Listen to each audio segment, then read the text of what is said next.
វាជាបាវខ្សាច់ដែលគេបោះចោលបើវាជាស្បៀងអាហារវិញក៏ល្អមែនហើយតើអាននឹងវាជាអ្វីទៅ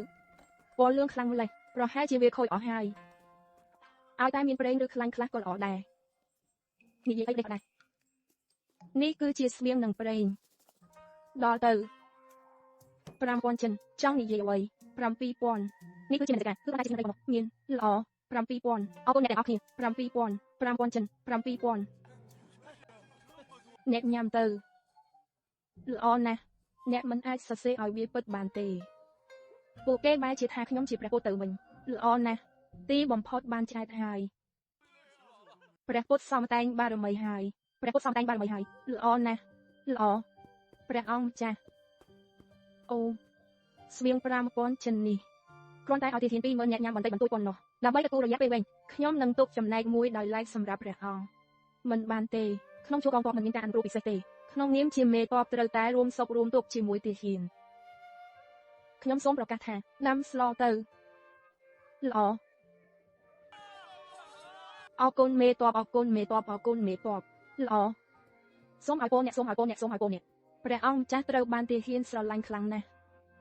ហេតុអ្វីបានជាទ្រង់ស្លាប់ដោយសារការបះបោរ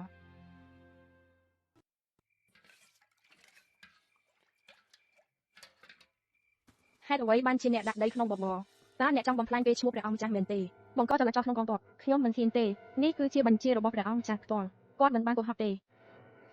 ស្បៀង5000ចិននេះសម្រាប់មនុស្ស20000នាក់ទោះបីជាលាយដីក៏ដោយក៏អាចទ្រទ្រង់បានតែ3ថ្ងៃប៉ុណ្ណោះឆ្ងាញ់ណាស់ចាក់ទឹកថែមទៀតឆ្ងាញ់ណាស់ចាក់ទឹកថែមទៀត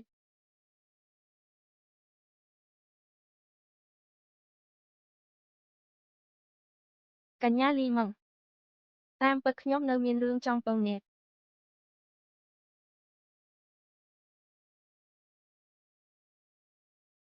្នកមកពឹងគេយ៉ាងហោចណាស់ក៏ត្រូវគោរពគ្នាដែរអ្នកនៅហ៊ានទិញទៀត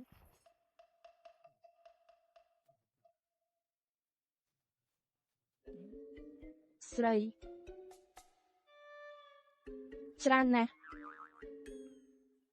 អ្នកគិតថាយូរមកច្រើនពេកហើយខ្ញុំស្គាល់អ្នកល្បីវាចុះថ្មីនេះអ្នកដើម្បីមិនអាចទេខ្ញុំកុំច្បាស់អំណាចទាំងអស់គឺខ្ញុំក៏ចង់តបស្នងដល់រាងកាយដែរនៅមានទាហាន20000នាក់របស់យើងទៀតឲ្យតែនៅរស់ក្រោយសង្គ្រាមទោះបីជាបាត់បង់ដៃជើងក៏ដោយយើងសុទ្ធតែព្រមតបស្នងដល់រាងកាយមិនបានទេខ្ញុំមិនទទួលការដំណោដោយអំណាចនិងការតណ្ហាទេខ្ញុំត្រូវការតែលុយអញ្ចេះចុះឲ្យពួកគេប្រគល់របស់របរផ្ទាល់ខ្លួនមកលើជាត្បូងខ្សែកក្បិនសម្បត្តិអ្វីក៏បានខ្ញុំអាចតើអ្នកត្រូវការពេលប៉ុន្មានថ្ងៃ3ថ្ងៃ